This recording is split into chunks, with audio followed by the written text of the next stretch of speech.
101, and it's a lovely, lovely, lovely December morning. Today is the 1st of December 2025, and we are already getting ready for the Christmas season. Wherever you find yourself in the world, I think December is one of the months that people are always excited about. And here with the Sports 101 team, yes, we are excited about December. It's one of the months that, has a lot of interesting things when it comes to football, especially. This month of December, yes, there is the Africa Cup of Nations kicking off in Morocco. There are Premier League fixtures, there are Champions League fixtures, there are La Liga fixtures. There are lots and lots and lots of things to be excited about in the month of December 2025. When it comes to the world of sports, there are some interesting boxing bouts coming on. That exhibition fight, or whether it's exhibition or not, between Anthony Joshua and Jake Paul is also coming off. And so there are lots of things to be excited about in the world of sports. So get yourself ready. We are kicking off December in style just after last week's Thanksgiving. And which way to kick off the month of December than to review the weekend fixtures? There were lots of interesting fixtures over the weekend. Manchester United came back from a goal down at Selhurst Park to beat Crystal Palace by 2-1. It was United's fourth win in 7 games, drawing 2 and losing 1.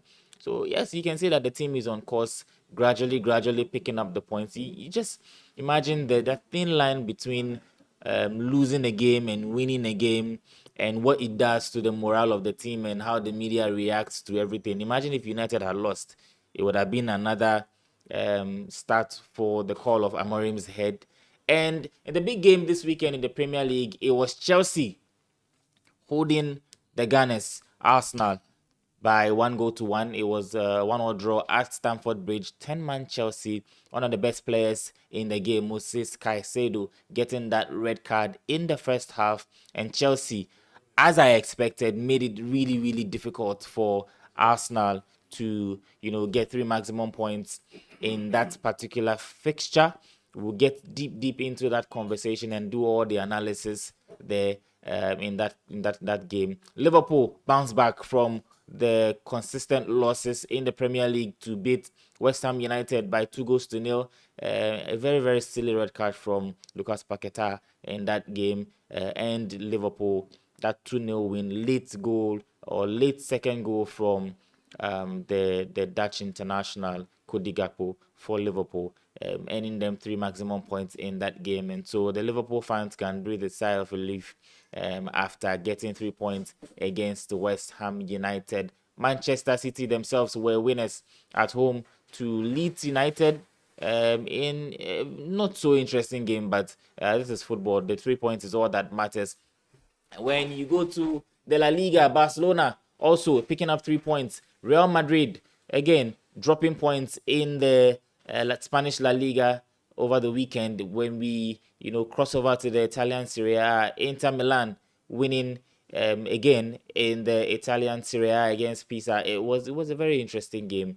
2 goals there in the second half for Inter Milan. And also Napoli against AS Roma.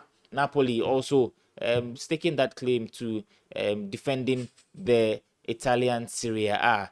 And when we come to the local scene here in Ghana, when it comes to international football, the Black Queens also preparing for that game against the Lionesses of England. That game is on the 2nd of December, so that's tomorrow. That game is one very, very highly anticipated game for the Black Queens of Ghana. So if you've been following the Black Queens, we're looking forward to that game, especially after that impressive 3-1 win over Aston Villa ladies in the friendly match last week. And so there are lots to discuss today and lots to preview. And remember, there are also league fixtures this week. So starting from tomorrow through to Thursday, there are league fixtures all around Europe. And then there are also more league fixtures over the weekend. So December has started with a bang. There are lots of interesting things to talk about in this month of December. Remember, the Fantasy Premier League is on. Last weekend, again, wasn't too good for investors and, lots of coaches around the world as, Erling Haaland fired blanks. There were some players that didn't get on the score sheet. Antoine Semenyo also wasn't on the score sheet. Some players didn't get points. Pedro Neto also not on the score sheet over the weekend. David Raya, who happens to be a lot of is a goalkeeper for a lot of coaches in the FPL, also didn't keep a clean sheet. Henderson as well. So it wasn't too good in the Fantasy Premier League, but keep it locked there on the Sports 101 FPL. There are interesting prizes to be won at the end of the season. So if you haven't joined the Fantasy Premier League, Sports 101 Fantasy Premier League, you kindly join. The code is right there at the bottom of your screen. And then let's have fun together. And remember, the show is proudly brought to you by Inkunim Phones. Inkunim Phones located at the Takrady Market Circle, just around the Bank of Africa. You see their signboard. It's really, really big there, at Takrady Market Circle. So whatever it is you're looking for when it comes to phones, when it comes to accessories, there are original accessories over there with the chargers, your screen protectors, every brand of phone that it is you're looking for. Irrespective of your budget, you get something that is suitable for your budget at Inkunim Phone. So when you get there, just let them know that you heard about them from Sports 101. You get a very, very interesting discount from the team at Inkunim Phones. So let's take a quick break. When we come back, we're getting straight into the December conversation here on the morning show on Sports 101.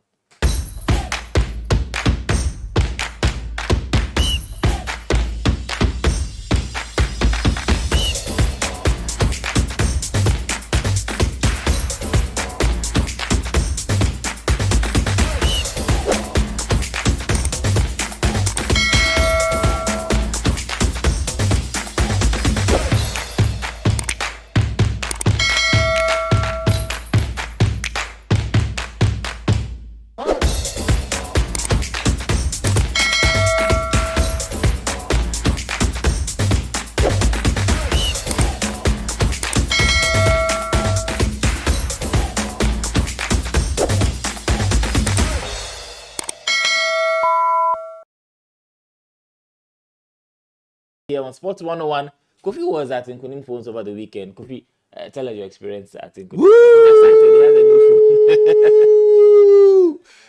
I'm not just excited because of Inkunim Phones. I'm excited because,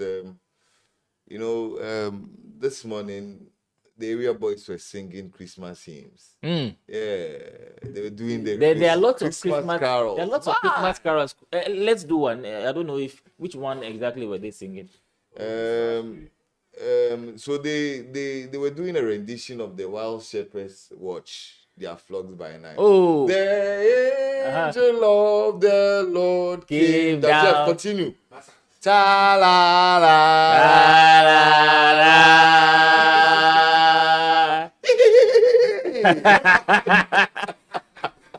It's Christmas season and we are excited about December. As I said earlier on, there are lots of interesting fixtures to look forward to. There's AFCON. There are lots of games coming up. Even this week, starting from tomorrow, there are lots of games across Europe. There are games in the Champions League in December. There's some interesting boxing bouts coming up. So it's a packed December, and at the part of the world we find ourselves, it's always exciting here in Ghana when it is December, especially if you find yourself in Takrady. And so the area boys need to have really, really big time. Yes. It's a packed December, man. It's packed. But I mean, I think there's so many things to be grateful for. Yeah. We cannot believe it's just 30 days more to the end of 2025. God has been good. And we as Sports 101 are grateful for the little mercies and the blessings, you understand? And so I think that it's been a topsy-turvy year, but December is here. I mean, and I am hoping that everything that we could not be able to accomplish in the course of the other months, we will be able to do more in December. So, Sammy, we are grateful. Yeah. Well, we are grateful for the gift of life. We are grateful for December, and we are grateful for all of you, our wonderful listeners and viewers and subscribers, for holding us down throughout the time we started and we got back on the Sports 101 channel here on YouTube. But keep telling your friends, keep telling your family, keep telling your fellow sports enthusiasts about Sports 101. And so, like, subscribe, share, comment. Let's know your suggestions. Let's know your opinion on everything that we discussed. And let's make it interesting here on the Sports 101 channel. Kofi, it was interesting over the weekend. Yes, There very were interesting. lots of interesting games, and let's get right into it. Chelsea against Arsenal at Stamford Bridge. You were sure that Arsenal were supposed to win that game. Yeah, we're all sure that Arsenal was supposed to win that game, but I think that's one of the themes that constantly have been reoccurring on this show. Everyone who has been listening to this show, you have some unwavering belief in the abilities of Chelsea, especially when it comes to some of the biggest games. And I think that once again it showed, even when the odds were against them, even when you expected that coming up against one of the fiercest opponents, I mean, technically about one of the best teams in the world currently, they would probably fold. And you look at the game, I think it was great advertisement for the EPL, first of all. That two teams who were coming up wins, big wins in Europe. You understand? I mean, Arsenal having to beat Bayern Munich and then Chelsea having to defeat Barcelona. And so if you have these two teams pitching together, and they were 1 and 2, right? Going into the Yes, fixture, first they and were second. one and Yes. two, yeah. And I think that everything about the complexion of the game showed why they are the two best teams in the land currently, on the land currently. I look at the tactics. It was a game of chess. I mean, very compact in the middle. Once again, Rhys James showing that when he is fit and he's kicking, he's about as good a player as you'd get anywhere in the world. And I think that even in midfield, he showed complete dominance in that middle. And credit needs also to be given to Chelsea for the way they played. I think that I've been one of the fiercest critics of Maresca, but I think that he's evolving, he's growing, he's learning. Because if you look at the circumstances surrounding this particular game, Yeah. and then you'd want to just oppose it with the results, the circumstances around the United game, you realize that in the United game, he almost went haywire and threw all the options into the bin and eventually was outdone by some of the decisions he made just after the red card. Yeah. But in this game, he was a bit calm. He looked at the situation. I'm pretty sure that he might have watched footages of the game between themselves and Manchester United, and then he stuck with his theory that he began the game with. And I think that for all intents and purposes, in the course of 90 minutes, Chelsea more than deserved the points that they got. Arsenal, yes, showed a lot of resolve, but we kept dwelling on the fact that they needed to go to Stamford Bridge and then make that statement about their intent of winning the PL. But yesterday they were a bit short. You understand? They were a bit lackadaisical, lethargic up front. You understand? And yes, it had to do with the Mikel Merino goal from the header. But beyond that, I struggle to see so many chances that Arsenal created. In fact, if there was going to be a winner, it had to be coming from Chelsea because they played that well on the said day. But for me, I think that all in all, great advertisement for the EPL. Great players at play, great technical brains at work yesterday. And for the neutrals, we had an interesting game. Do you think that this Chelsea side are title contenders on the back of that performance? Have you changed your mind? I think this Chelsea side are signing away from being title contenders. They are signing away. And if they can find their right man in January, I think that they will very much compete or have a major say in who ends up winning the EPL. I say they are signing away because I still think that they're a bit light up front. You understand? I look at the options they have up front, the in terms of who leads the line. You understand? I do not think João Pedro together with Delap, they are adept enough to be able to carry Chelsea to the finish line. I think that you want to compare them with some of their major rivals in the context of the PL. You look at Arsenal, they have goal carriers. They still have Kai Havertz Yeah. to come in later. You understand? There's Gabriel Jesus to come in. You look at Manchester City. There's Ellen Haaland there. He's everything you want in a number 9. I mean, not your typical flamboyant number 9, but he's whoever he is when it comes to scoring the goals. There's Phil Foden who can play in that role. So you look at the dynamics around the other teams they might be competing with. I think that Chelsea are a bit lightweight up front. But Chelsea have quite some good players up front. They Look have at good players up front. the Yes, I mean they squad that have good Chelsea have. players up front, but where is the arrowhead? Where is the number 9? That's my biggest problem with Chelsea. That number 9, who it is that they can fall on even when they are not playing that well. Because look, if Chelsea had the goal carriers, if they had an Ellen Haaland, they would have put Arsenal to the sword very early in that game yesterday. Look at some of the chances that João Pedro missed. Decision making in real time. You understand? So those are some of the little differences. Football, like I've always been preaching, is about moments. And when you create those chances and you don't have people who are clinical enough to finish it up front, you're definitely going to come back wondering. And I think that that's exactly what happened to Chelsea yesterday. They probably were got just a point because I feel they were a bit lightweight up front. So let's look at it from this angle. Irrespective of the fact that you feel that they were lightweight up front, João Pedro, missing a couple of chances here and there. Do you think that Chelsea would have still won that game if Caicedo hadn't been sent off? Well, I think they would have won the game. I think they would have won the game based on what we saw. You understand? If they had that extra body in midfield. Because if you watch the game very well, you realize that Arsenal lost a foothold in the middle. Chelsea, at a point, were just running through them.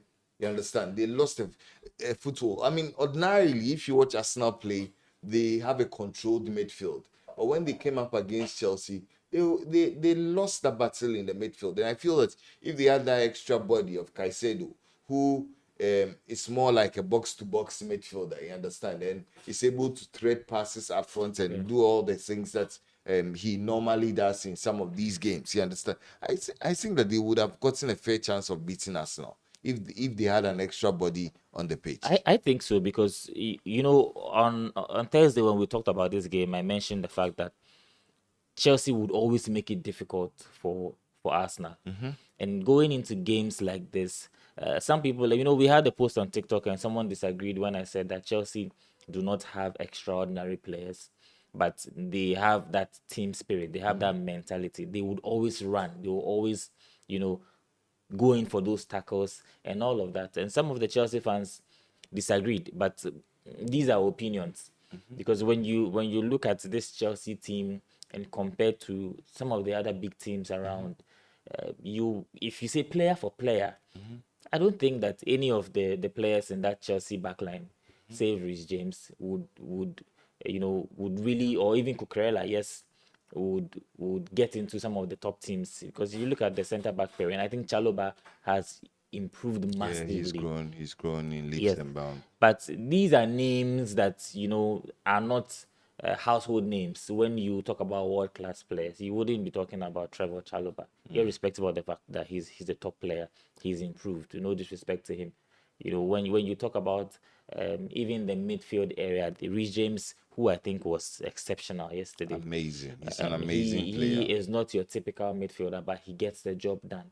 Caicedo, I think, is one of the world-class players that are is in that Chelsea side.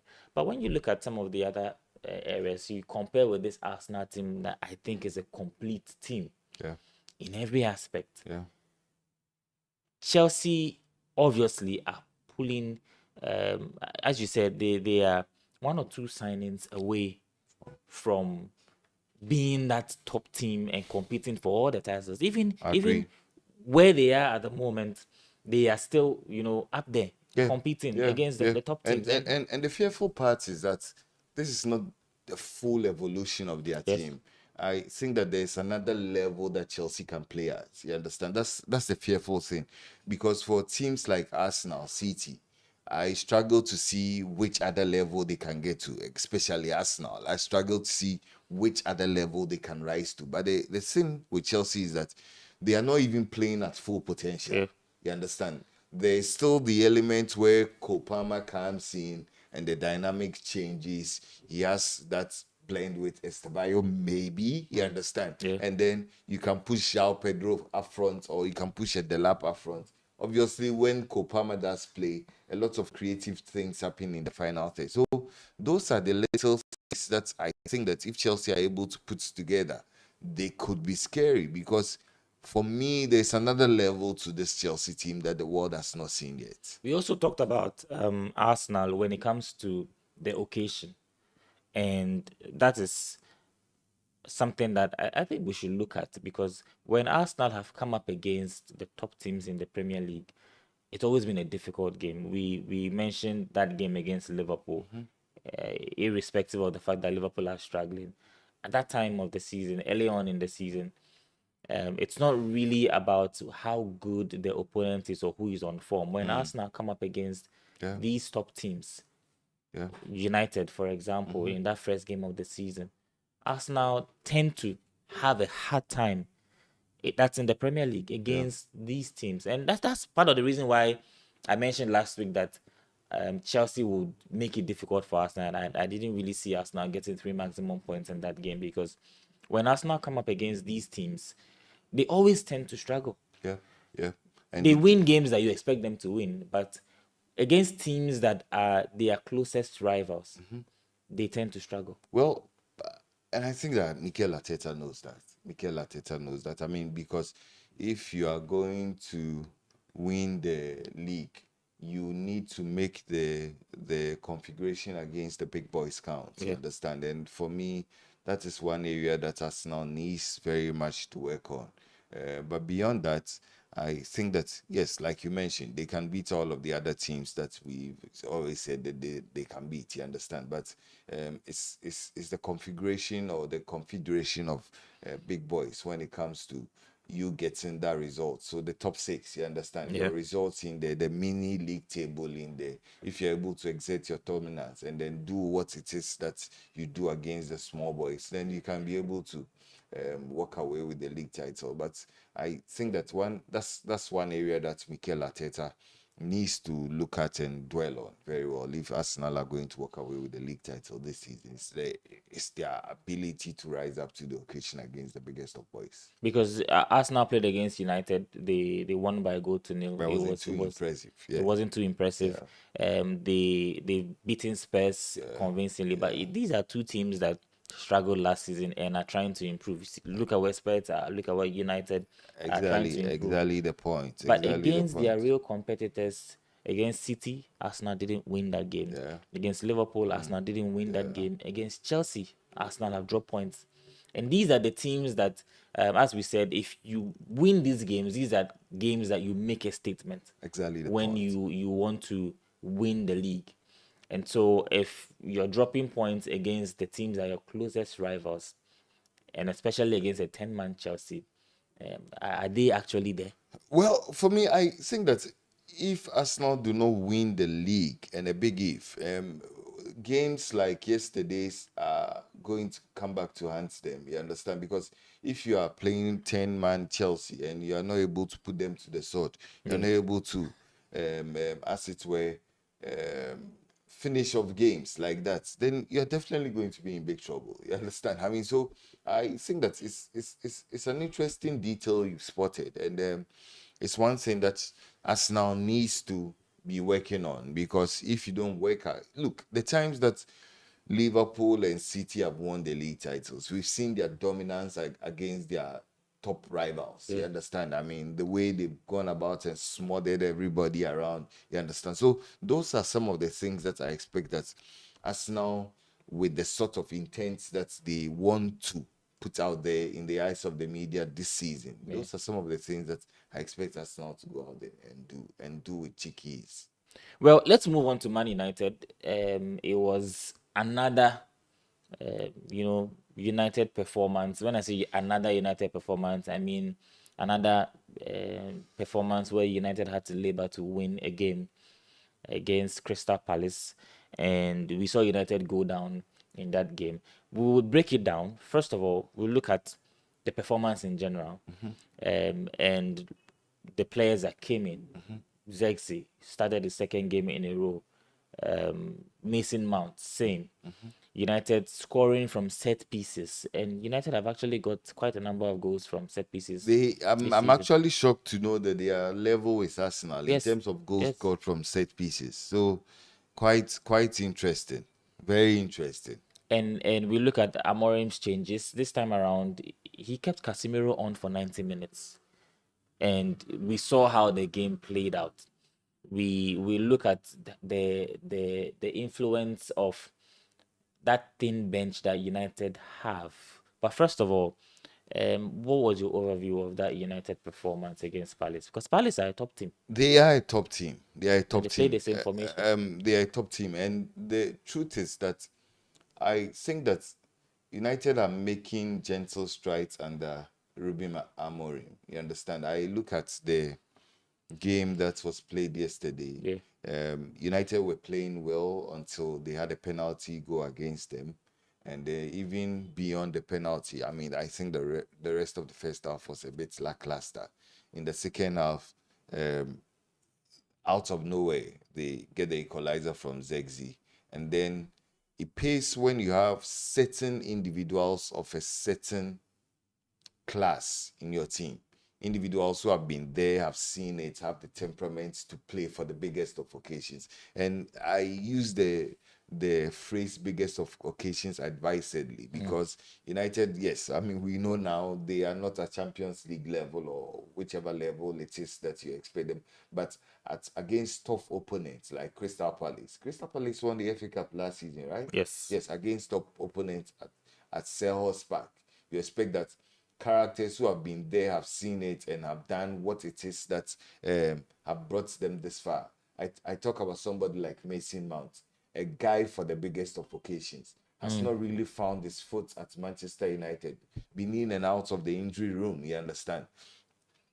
You know, this was the first time he played a full 90 minutes for Manchester Yeah. United or in any other game for 2 years.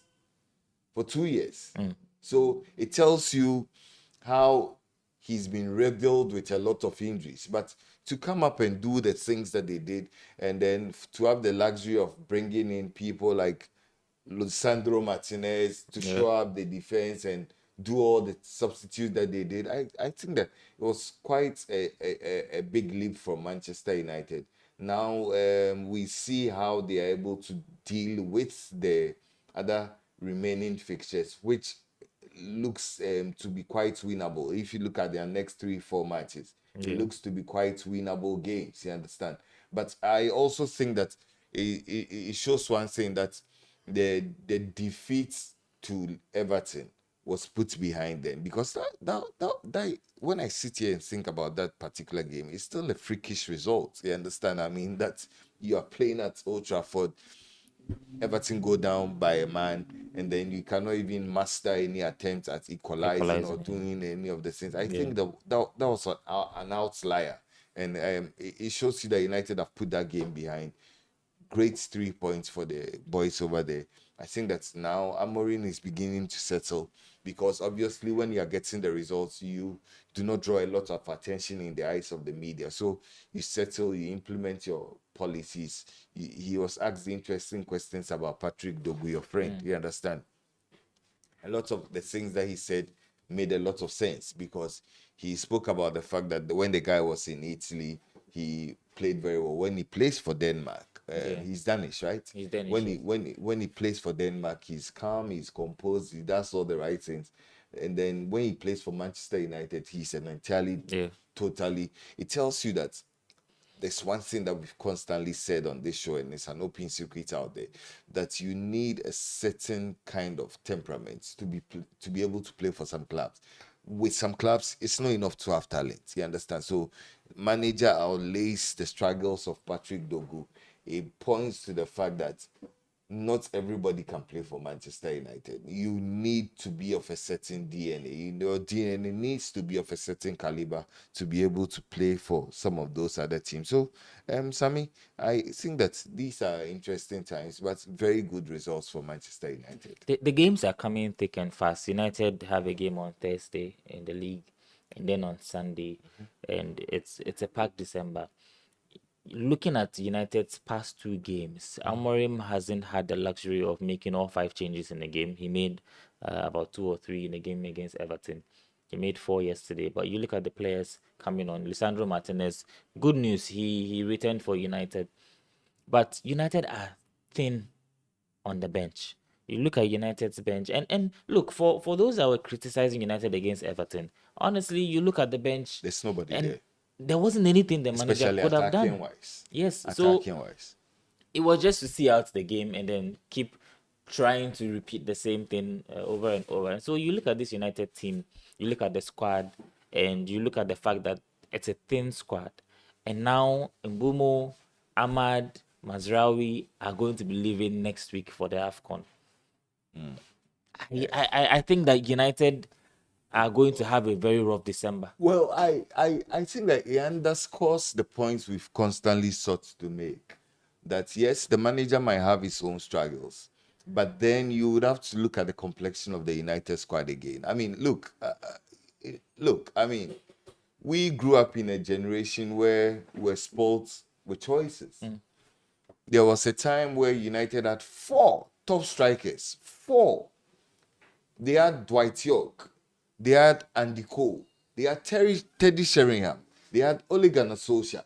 And so the manager could count on some of these attacking players every now and then. There was another generation where United had Wayne Rooney, they had Dimitar Berbatov, they had Carlos Tevez, they had Cristiano Ronaldo, they had Nani. All of those attacking players, Chicharito, all of them. You understand? But you look at the bench over the weekend. I was asking myself that if the guys on the pitch are not able to do the job, what is the coach going to do? Because there was nothing on the bench in terms of attack. You understand? There was no attack. There was nothing on the bench. So I think that those are the things that we need to be looking at. These are not trying to draw up excuses for the manager, but I think that Ineos themselves, they know what it is that they have to do. And going forward, the United team needs to be improved drastically. I think the United hierarchy would definitely have to make some signings in January. We are hearing about some rumors, but the United issue I've always maintained cannot be solved in one transfer window. No. And so United needs some players coming in January. We've seen the influence of Casemiro, and I was impressed because yesterday Casemiro had to play the full 90 minutes. Yeah. And I'm sure Amorim would have learned something from that. At some point, he had Casemiro, he had Bruno, he had Kobe Menu on the pitch just to see out the game because attacking wise, there was practically nothing for United.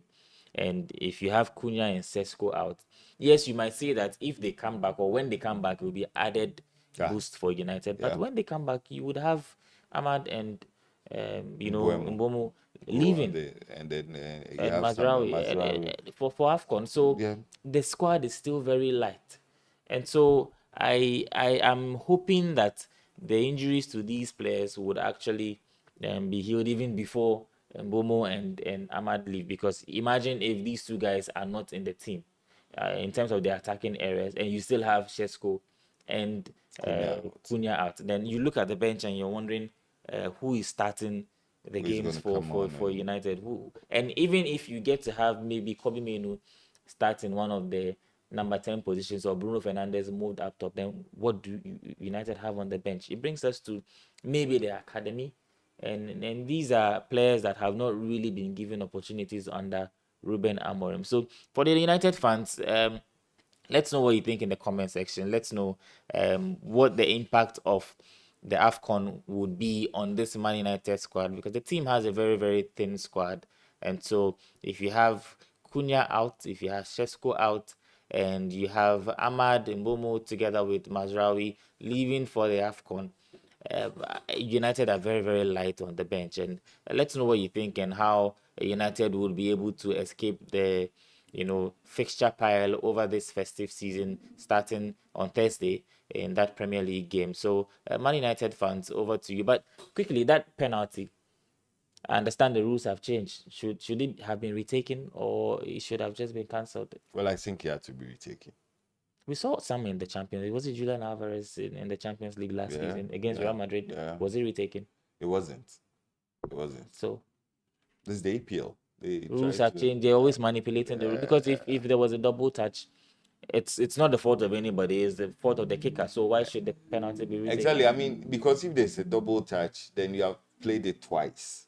You Yes. understand? So I think that the EPL is constantly trying to meddle with some of these rules because in the Champions League, once there's a double touch, it's deemed a foul. Yes. And then you are not allowed to retake it. You understand? So, in that Champions League final where you had John Terry slip, that's exactly what An could example, potentially yes. have happened. You understand? So I think that APL always trying to meddle in unnecessary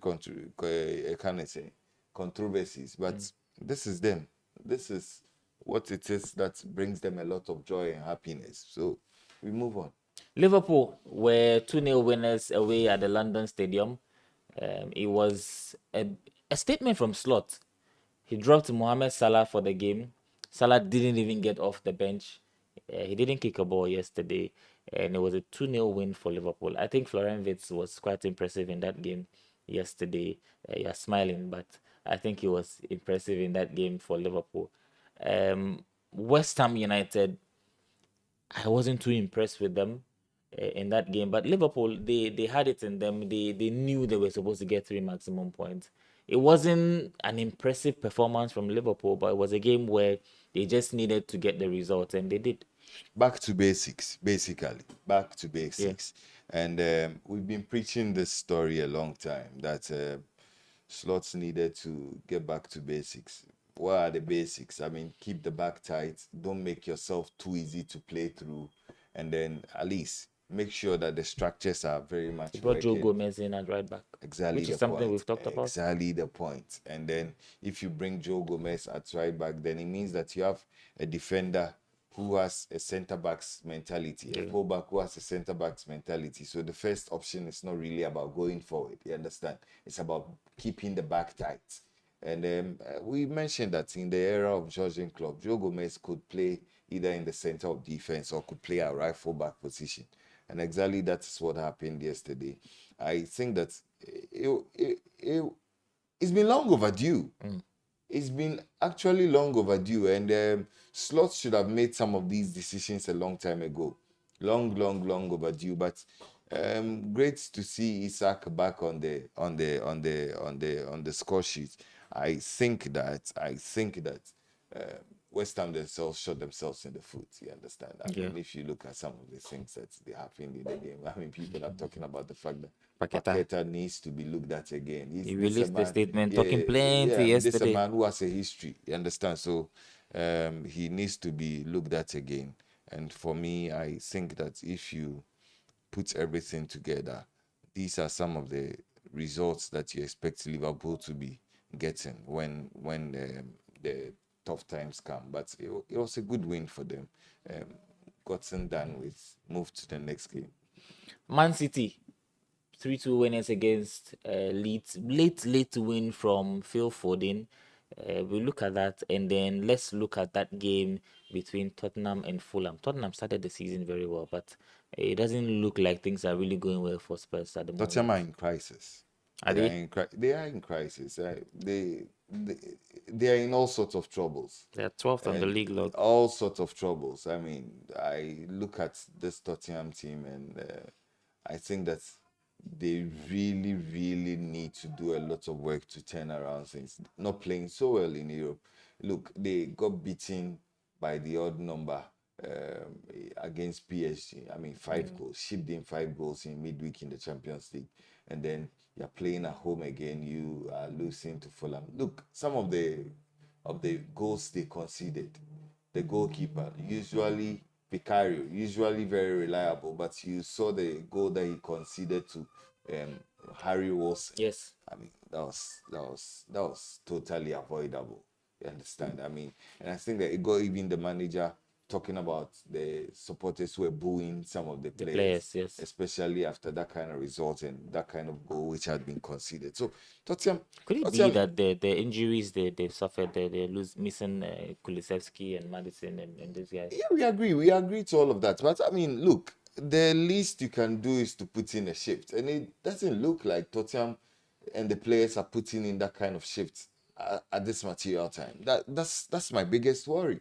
You understand? And so Tottenham needs to look at their whole reconfiguration again. And I think the earlier they looked at it, the better it would be for them. You understand? The earlier they looked at it, the better it would be for them. But to City, and then the results that they had to get against Leeds United, Yeah. City themselves, I think, are missing elements that made them who they are. We've always spoken about the fact that if you want to win league titles, you need to keep the back tight. And City don't look like a team that has a solid defense. They are all over the place If you defensively. look at this City side, All over the place the entire defensively. team, especially their midfield, it wasn't that. All It over the doesn't look like place. the City that we're No, used to. no, no. I do not see any special thing about this City team, honestly. And for me, I've always not counted them as one of the people who will probably push Arsenal to the limit. You understand? Because look, when you're playing against Leeds United, you are 2 goals up. The City of old would have gone ahead to tear this Leeds United team by 5 or 6 goals. Yes. You do not allow Leeds, all respect to Leeds United, you do not allow Leeds United back into this game, and then you have to count on the individual brilliance of somebody like Phil Foden at the death to get the results. I mean, these are games that you should be putting away quickly, resting some of your stars, allow the manager to try the other French players, and then look at the whole outlook about fighting for the league title in the bigger picture. But I do not think, yes, that was 3 points on the board, but I do not think that if you want to look at the details of that game, that was a game that would convince anyone that City are one of the people or teams to push Arsenal to the limit. limit. I don't think they are. And talking about pushing teams to the limits, Real Madrid have lost their top spot in the La Liga.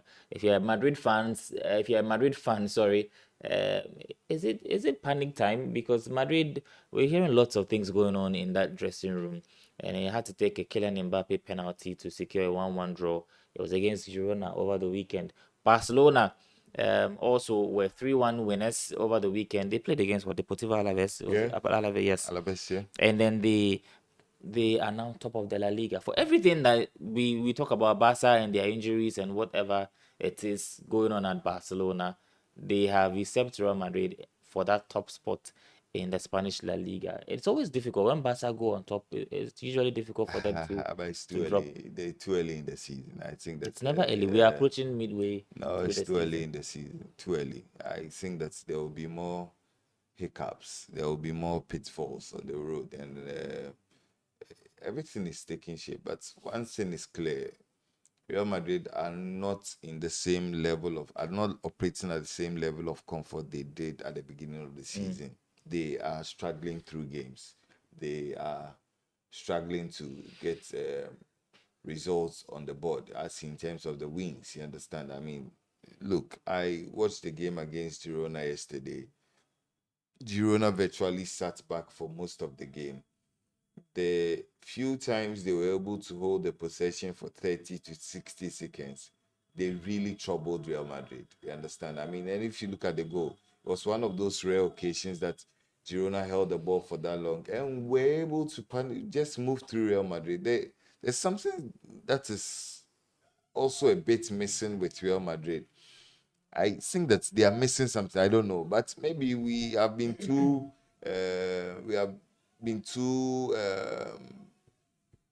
We have dwelt too much on the era of the Toni Krooses and the Luka Modric. I think that they still lack that controller in the midfield. Yeah.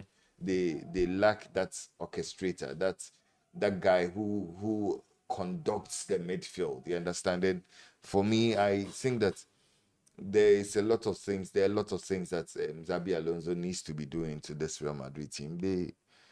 They need to put their house in order. Because when you look at the team they put out there, it was a solid team. It was a solid team, but for most stretches of the game, they struggled up front. They struggled to create those chances up front. And you know, when you play with Kylian Mbappe too, yes, he's a brilliant player, about the best player in the world right now. But then play with Kylian Mbappe also because of his size.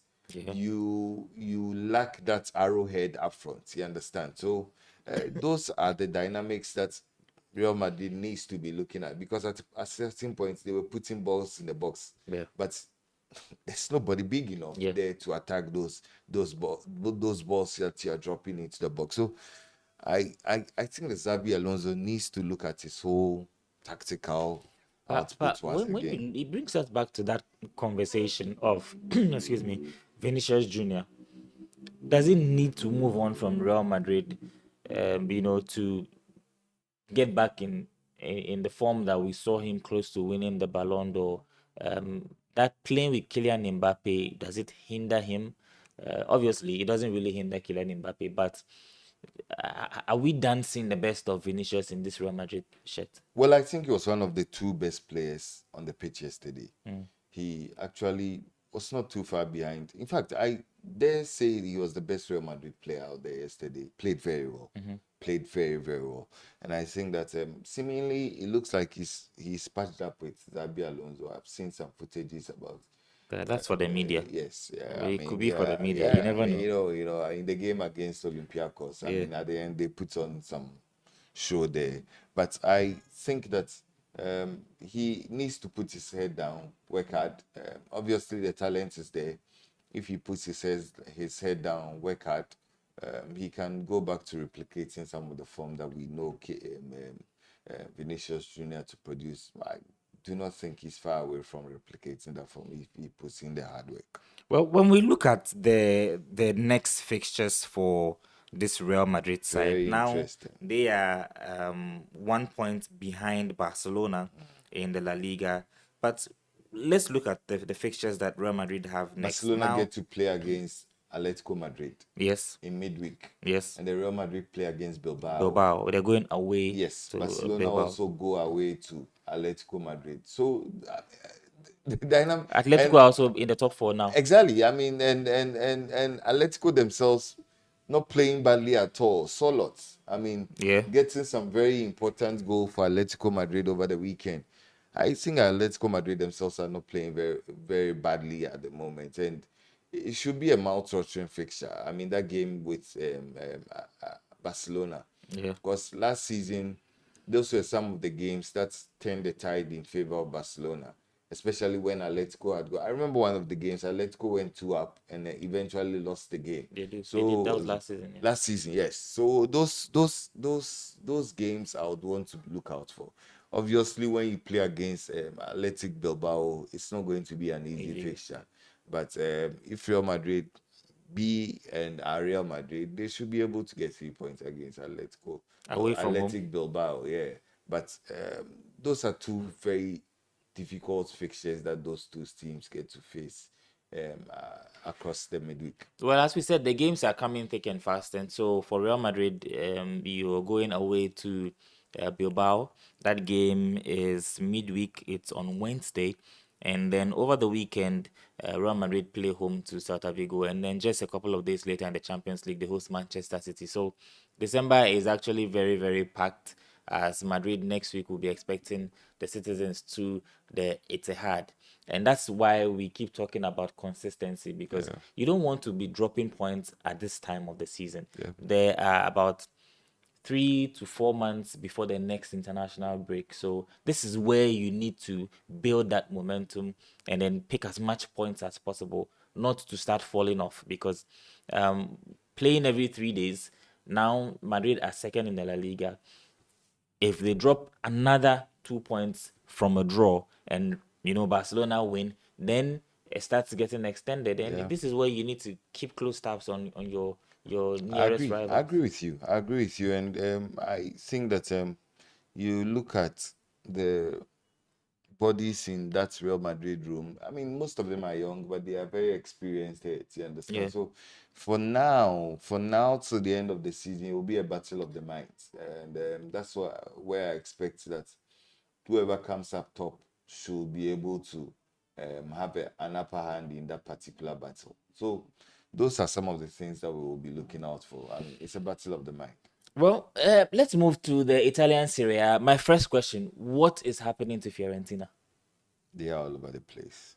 Second from bottom, 6 points all season. All over the place. All As over it the stands, place. they probably be relegated because they keep dropping points. They lost 2-0 against Atalanta. Is it yesterday or Saturday? I think it was yesterday. And when you look at how Fiorentina are playing with the team that they have, they are in 19th position, 6 points out of 13 games, level on points with Hellas Verona on 20th, and then 4 points behind Pisa in 10th, and 5 points behind Parma in 11th. So it doesn't look good for David De Gea and his friends at Fiorentina. I think that these are very difficult times for Fiorentina. You know, that's why sometimes you need to respect a lot of the top clubs. Fiorentina had an amazing time in the league last season. Yeah. Went to Europe, did amazingly well. You understand, and then have come back, and then all of a sudden, they are struggling. They are all over the place. You understand? It tells you that to be able to compete at the very top, and then to be able to keep being relevant, Yeah. it's not a fluke. You need to be doing a lot of the things right. You understand? So I look at where they are on the league table. I look at all of their struggles. I think that it's quite unfortunate. But look, they are in a relegation dogfight. Yeah. They played 13 games, have 6 points, have a minus of 11 goals. They are 4 points away from Pisa. They are 5 points away from Parma. Normally, you'd expect Parma and Pisa to be down there. to be down there, but this is Fiorentina. They need to start getting points on the board. Yesterday, they were absolutely hammered by, I think, one of these other teams, Atalanta. They lost that game by 2-0. Great to see Adama Lukman get on the score sheet again. Atalanta are also finding their feet. They are even 11th on the league log. Yeah. So the league and the dynamics of the league, Sammy, if you are not too careful, you are going to be exposed big time. I am happy with the project of AC Milan. Yeah. They are playing very well. They are getting results. They are grinding the results. You understand? I am happy. I am happy against Lazio. Yes, I mean smash and grab. They got that goal in the second half. What's the name? Rafael Leao, one of the big boys, has not been on form recently. Has come back and is getting the goals in there. Look at Napoli. Yesterday went up against Roma and went to get that Away big from home. result away from home. Yeah. You understand? In Rome, got that result. Yes, Inter also went away from home against Pisa and got those goals. Lautaro Martínez getting some goals in there. So I think that they telling me to know that the top four is separated by just a point. Yeah. That is quite some battle going on in Italy. Look, AC Milan have 28 points. Napoli has 28 points. Inter Milan have 27 points. And then AS Roma have 27 points. And then closely followed by Bologna and Como. Yeah. So I mean, to stretch it, you think that the top 6 are separated by 4 points. Yeah. I think there's quite a battle going on. But my biggest winners of the league already has to be Como. I think that I look at Como every day. Unbeaten in 12 matches. Look, Como are doing something amazingly well. They are playing very well. They are getting the results over there. In their last game out on the road against Torino, they went and beat Torino by 5-1. Yesterday, over the weekend, they beat Sassuolo by 2-0. I think that Como, together with Fabregas, they are doing, and no little surprised that a lot of people are thinking that, look, Fabregas could potentially be the next coach for Barcelona, because you look at his body of work with Como and you look at everything that he's doing. We've always said that some of the greatest coaches in this world are midfielders. Yeah. And to think that you you have Como and Fabregas do this, I think that it's quite impressive. Honestly, very Well, impressive. I've also been very impressed with Cesc Fabregas and Como so far this season. I don't know what it is, but this team is playing really, really well. But there's something Kofi said about consistency and what separates good teams from great teams, using that Fiorentina analogy. Hopefully, we can see Como in Europe at the end of the season, and then hopefully they can maintain this momentum going forward to become one of the top teams in the Italian Serie A. Now, one of the teams that disappointed over the weekend and in recent games have not really been, faring well and have been disappointing investors, it has to be Paris Saint-Germain. I don't know exactly what it is with PSG, but over the weekend it was Paris Saint-Germain going away to Monaco Yeah. and losing by a goal to nil. And this is a PSG side that you would expect to get 3 maximum points, but this is a Monaco side that also this season, they are there somewhere mid-table, somewhere in seventh position. But PSG side, you expect that will not go down without a fight. But this was a game that Monaco won, kind courtesy that ex-Liverpool player. I don't know if he's on loan or it's a permanent He's deal being with sold permanently. Yeah. Takumi Minamino getting a nice goal there for AS Monaco. And it was very, very interesting to see Paul Pogba make his, first appearance in front of the Monaco fans. That was on Saturday. Yeah, Saturday was great result. Great result. And What is going on with Paris I Saint-Germain? don't know, but PSG have not been themselves in the last few weeks. They have not been playing well. They have not been playing well. And I think that injuries have also taken a toll on that team. Because if you looked at the lineup that they had to put up against Monaco, you realize that the top three, the front three were totally different top front three altogether. But very good morning to Kweku Kodilo. His team, Lance, RC Lance, they are top of the Ligue. Could it be that we see a new Liga champion this season? Well, I think that at least I know it will be competitive because Lance have been there. They are one of the biggest boys when it comes to the Ligue in recent history. You understand? Yeah. Will always be flirting around the top four, but Marseille has also been there. And I think over the weekend they also had an opportunity to win against Toulouse. Even yes, they went down by a goal, got 2 quick goals back, and then conceded a late goal. I mean, to draw 2-2 against Toulouse. You understand? Marseille are there. There's Lille also there. Lille also yesterday went away from home, even with 10 men. Yeah. And then won the game by 1-0. Yes, in the dying embers of the game. So I think we all want to see some level of competition in the Ligue, and I think that these three teams, I mean Lens together with Marseille and Lille, they are providing the kind of stiff competition, at least on the basis of what we have seen this early in the season for PSG, and it should make interesting viewing, the sort of things that will unravel in the Ligue this season. No, but when you look at the French league and you look at the likes of Lens and then Paris Saint-Germain and Marseille and Lille, this Rene is also somewhere in there together with Lyon in sixth position. Yeah. You look at the team that Paris Saint-Germain put out there, and we didn't really see Luis Enrique and PSG busy in the transfer market after winning the Champions League last season and going to the Club World Cup final. We didn't really see them get busy. Now you look at, Ousmane Dembele. He is still recovering from that injury, and he's been making appearances off the bench. Gonzalo Ramos is one player that knows how to get the goals, but I don't know why it's not playing. Luis Enrique never starts him. He prefers the younger guys. Yeah, he's also a young player, but there's Mayulu, who starts the game. There's this young player, Jantu. Jantu. 17-year-old. He flagged some chances over the weekend.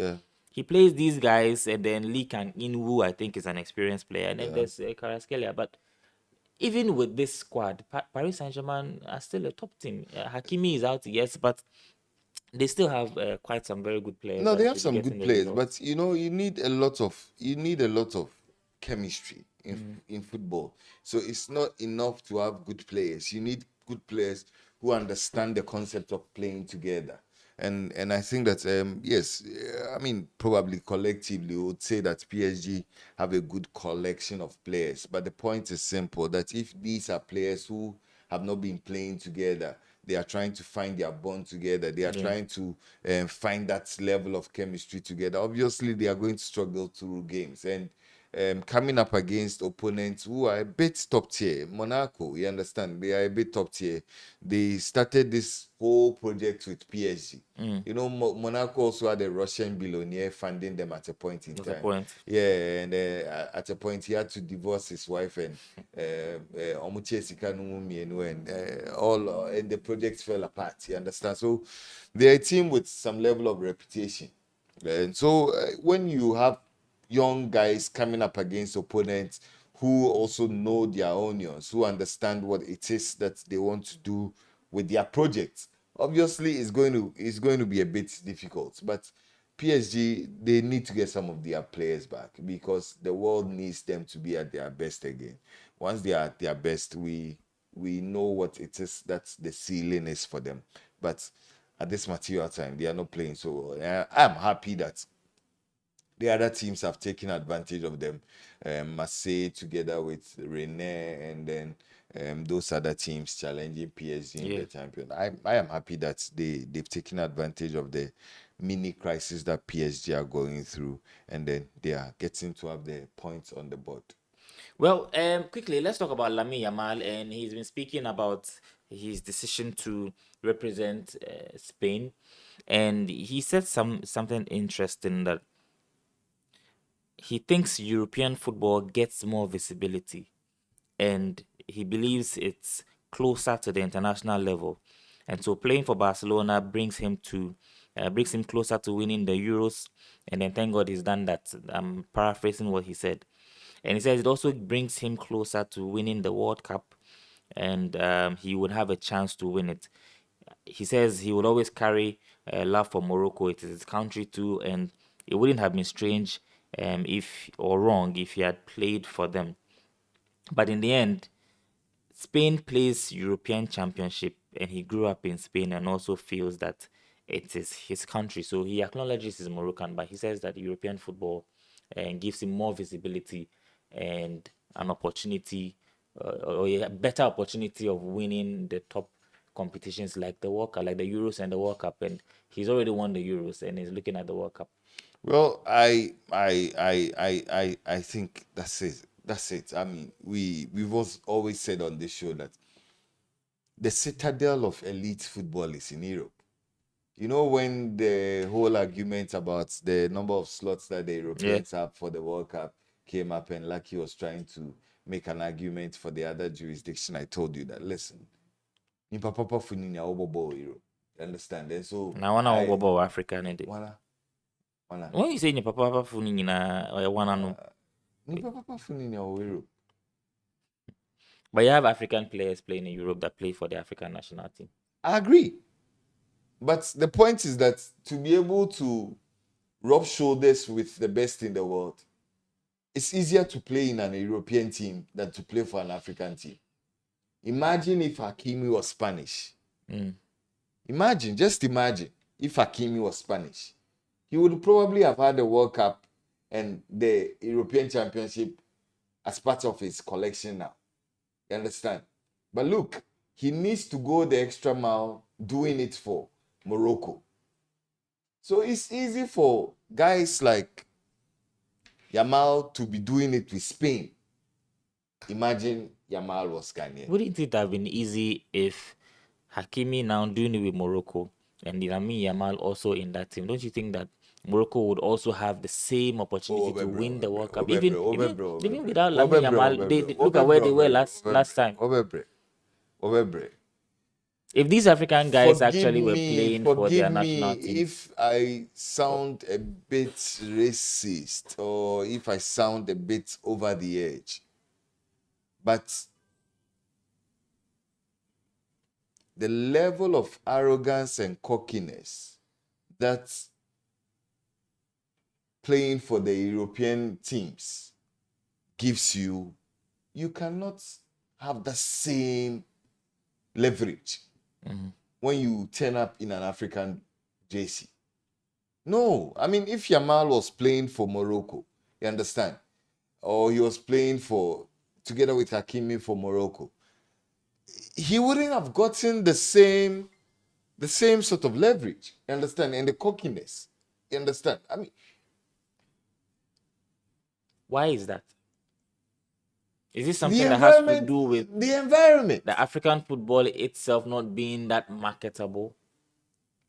Exactly the point, and the environment. Yeah, I think that when you play in a certain environment, you understand, it gives you some extra layer of arrogance. And you know, the best sportsmen, they have the arrogance about them. You understand? I mean, so when you play for Spain and you know that you're playing with some of the best players in the world, you know that you're playing with my very good friend from Athletic Bilbao. You understand? You're playing with some of the best midfielders in the world. You're playing for players who play for top European clubs. When you turn up together in camp, there is some level of pride, there is some level of arrogance that comes with it. And you know, you can play for these top teams, but if you took a section through most African teams, you understand, and then you took another section through probably not too high European teams, you realize that look at the teams the players play for. It has a telling effect eventually. You understand? So I think that those are some of the fine details that we need to be looking at. But I do not blame Yamal if he carries those thoughts. I think that's perfectly legitimate. Could it be that it's not necessarily just about the quality, it's about, as you say, he mentioned visibility. How available is African football to the rest of the world? How interested are people in watching the African football? Now, if you have players like Lamine Yamal playing at the AFCON, don't you think that that gives the AFCON even more visibility? So at the end of the day, doesn't it go back to these top players? If they were representing the countries of their origin, wouldn't African football get that visibility because they are already top players playing in Europe? And so coming to the AFCON, players or, fans from all over the world would also want to see them, and that gives AFCON more visibility. No, but the point is that has Africa done enough to put all of the packages that we have together beautifully? That's the question that we need to be asking ourselves first of all. Has Africa, has CAF done enough to give them a platform where they can be able to rub shoulders with some of the very best in the world? I mean, how is the outlook of the African game being projected in the eyes of the ordinary football fans out there in the world? You understand? Yeah. So I it's not science. It's not. I don't think it's rocket science. It's down to the fact that if you're able to put your house in proper order, then you can be able to have a strong platform on which you can leverage and then probably try to break that gap that exists between the very best and where you are. But question is that have we been able to put out that platform where we can have the products that we have rubbing shoulders with the very best in the world? It's a question for the football authorities in Africa to answer, Sammy. Well, guys, let's know what you think in the comment section concerning everything that we've discussed. It's been an interesting show so far this morning. And as we said, we are starting December with a bang. There are lots of things to, unravel in this month of December. Someone has sent me a message and asking me why I am not reviewing, WWE Survivor Series War Games. Kofi probably will not be interested in that, but going forward, maybe we'll bring you some of those updates. But from what I know and what I saw, I think it was quite interesting on Saturday night at War Games, seeing Team Lesnar and McIntyre together with Braun Breaker, Bronson Reed, and Logan Paul and get that win over Roman Reigns, CM Punk, together with Cody Rhodes and then the Usos. In the Survivor Series War Games. So it was quite interesting, but there's more to follow. And maybe if you want us to bring you some of those updates, we will bring you some of those updates. But Including Phones, as I said, is bringing us the show, and you can always pass by there. They are just around the Takrady Market Circle, around the Bank of Africa. When you go to Market Circle, you see Including Phones. They have a big signboard there. So everything you need when it comes to every type of phone that it is that you want, together with phone accessories, just go to Inconim Phones. They'll take care of you. Irrespective of your budget, you get something budget friendly at Inconim Phones. And the Fantasy Premier League, as I said, is also still on. So you can get the code right there on the screen. And I honestly don't know where I am at the moment because I didn't, get my team ready in time. I don't know what it was with the link over the weekend, but it kept on saying it was being worked on. It was refreshing, so I couldn't, update my team. But hopefully, I will do that this week. But remember, there are games in the league this week, so don't wait until Friday before you put your team together. You need to get that done today or tomorrow at the least, so that you get yourself ready for Fantasy Premier League this match week. And talking about that, let me just get you the fixtures for the league on Tuesday, which is tomorrow. It is Bournemouth hosting Everton, and Fulham will be hosting Manchester City. At the St. James's Park, it's Newcastle United against Tottenham Hotspur. And in the La Liga, it is Barcelona welcoming Atletico Madrid. And on Wednesday, Arsenal will play home to Brentford. It is Brighton and Hove Albion against Aston Villa. Burnley against Crystal Palace. Wolverhampton Wanderers against Nottingham Forest. Leeds United will play home to Chelsea, and Liverpool against Sunderland. That would be a very, very difficult game for both sides. Manchester United will play at home at Old Trafford against West Ham United without Lucas Paqueta. Kofi, quickly, Liverpool against Sunderland. That's a difficult game. Very difficult game. Sunderland are Very, playing really, really very well. difficult game. Sunderland have been one of my teams of the season so far. I mean, this weekend went down by 2 goals, staged a remarkable comeback, eventually won by 3 goals to 2, anchored by the good old Granit Xhaka. Sunderland are a team that works really hard. Yeah. And if Liverpool do not bring their A game, they could be in trouble. They could be in big trouble. They need to bring their A game to be able to dispatch. That game is at Anfield. Yeah. But we know what happens at Anfield these days. What happens at Anfield? Anfield these days is just like Saka Park. Everybody, basa. Sunderland are guaranteed a goal. That one day, just like tax and debts, Sunderland are guaranteed a goal. So maybe Liverpool play. They would rather play without the pressure of playing in front of their home fans. That's what happens when you're not playing well. You don't want to play at home. You don't want to play in front of your home fans. Because every misplaced pass is going to be a big groan in the stands. You understand? So those are some of the things that Liverpool are going through right now. And I do not think that with the level of confidence Liverpool are operating at, the last opponent you would want to have on your table has to be Sunderland. They are proper party poopers. Yeah.